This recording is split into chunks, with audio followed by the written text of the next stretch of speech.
As you can see from the notes, the insulin for curing the diabetic patients, remember diabetes is of two types, type 1 and type 2. Type 1 is from the childhood itself when the person is not able to synthesize insulin, and type B is the insulin independent. So type 1 is insulin dependent, type 2 is insulin independent, where the cells which are supposed to respond to the insulin starts losing the sensitivity for insulin. So insulin is synthesized but the body is not responding, and this happens in the late age, like around 40 years, or when a person crosses 40 years age. So this is for adults and that one is for childhood. Now earlier, the insulin for curing the diabetes patient used to be extracted from the pancreas of killed or slaughtered pigs and cattle.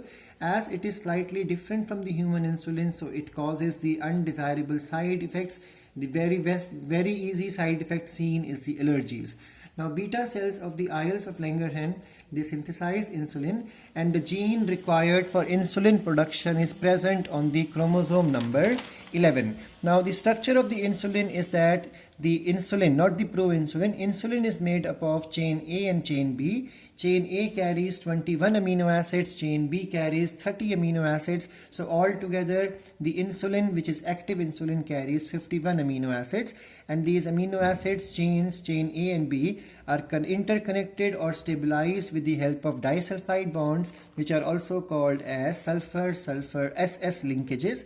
Now proinsulin basically carries 3 chain, so there is an additional C chain also present, which is made up of 33 amino acids, which is later removed with the help of the enzymes, which I told you is called as the endoprotease type 1 and type 2 enzymes.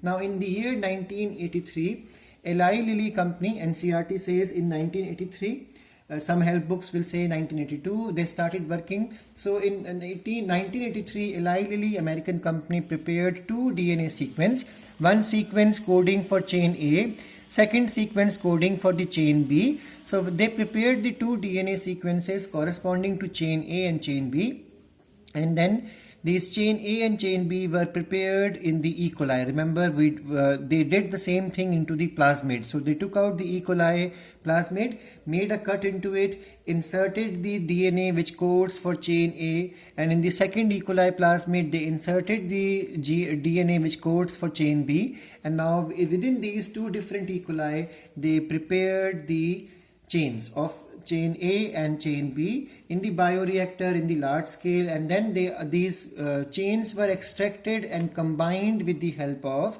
disulfide bonds or sulfur-sulfur linkage or SS linkages to form the human insulin. Because it is artificially synthesized, because it was genetically engineered, it is called as humulin. Please remember, humulin is the first genetically engineered product used for medical science. Now this diagram is also given in the NCERT, so you can go from there. Just remember, insulin cannot be administered orally. This is a question in the NCERT also, in the text, not in the back exercise, in the text, that insulin is something which has to be given as injection. Insulin cannot be administered orally because it will degrade in the alimentary canal, because it is protein in nature. Insulin is protein. Body will think it is a food to be eaten, to be consumed, so it will be broken down with the help of protein digesting enzymes. So insulin is something which has to be given into injections, and then the technique these companies used was, they took the plasmid of E. coli out, they inserted the chain A coding DNA sequence in one of the E. coli. In the other E. coli, they took the plasmid out and added the DNA sequence coding for the chain B of insulin.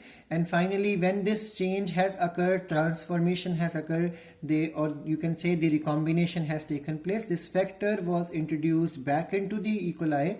So one of the E. coli was synthesizing A chain, other was synthesizing the B chain, and they were made to grow in bioreactors. So all good conditions were given to them. pH, temperature, mineral, nutrients, everything was given and taken control of and taken care of. And finally, inside these bioreactors, large amount of A chains and B chains were synthesized as these E. coli reproduced asexually.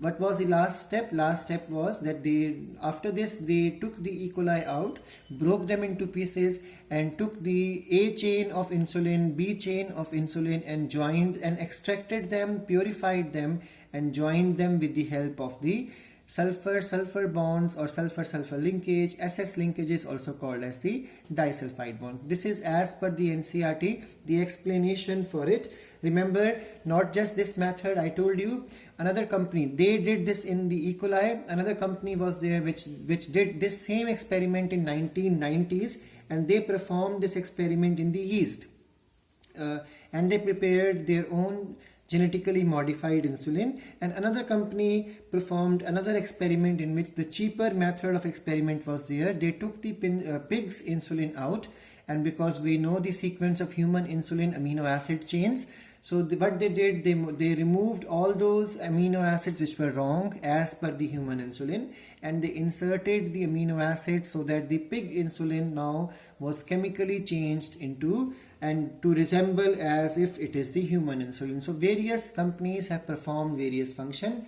As per the NCERT, Eli Lilly company's experiment is explained in detail, and it comes in the exams.